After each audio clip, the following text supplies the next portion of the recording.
আসছে পরে খবরে মানহানির মামলা এবার শওকত মোল্লার বিরুদ্ধে নোটিশ, দীপক ব্যাপারীর বিরুদ্ধেও নোটিশ জারি করেছে আদালত। ভাঙড়ের বিধায়ক নওশাদ সিদ্দিকীর মামলা, বিজেপির থেকে ৩০ কোটি টাকা দেওয়ার মন্তব্যে মামলার পরবর্তী শুনানি ২৯শে ডিসেম্বর।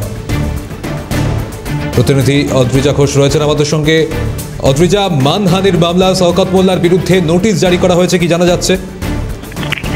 দেখা সমাজের যে বিষয়টি জানাই, কলকাতার নগর দায়রা আদালত তৃণমূল বিধায়ক শওকত মোল্লার বিরুদ্ধে মানহানি মামলায় এবার তৃণমূল বিধায়ক শওকত মোল্লা এবং দীপক ব্যাপারীর বিরুদ্ধে কিন্তু নোটিশ ইস্যু করলো।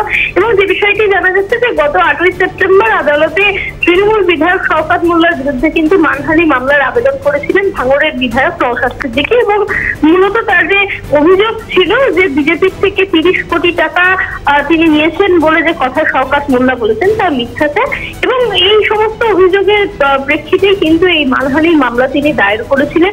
এবং শুধু তাই না, তার পাশাপাশি আদালতের যে নির্দেশ দেওয়া হয়েছে সেক্ষেত্রে মামলার পরবর্তী শুনানি আগামী ২৯শে ডিসেম্বর ধার্য করা হয়েছে। এবং আদালত সূত্রের খবর কিন্তু এদিন আদালতে সশরীরে উপস্থিত থাকতে হবে তৃণমূল বিধায়ক শওকত মোল্লা এবং দীপক ব্যাপারী। সৌম্যজিৎ, ধন্যবাদ অদ্রিজা।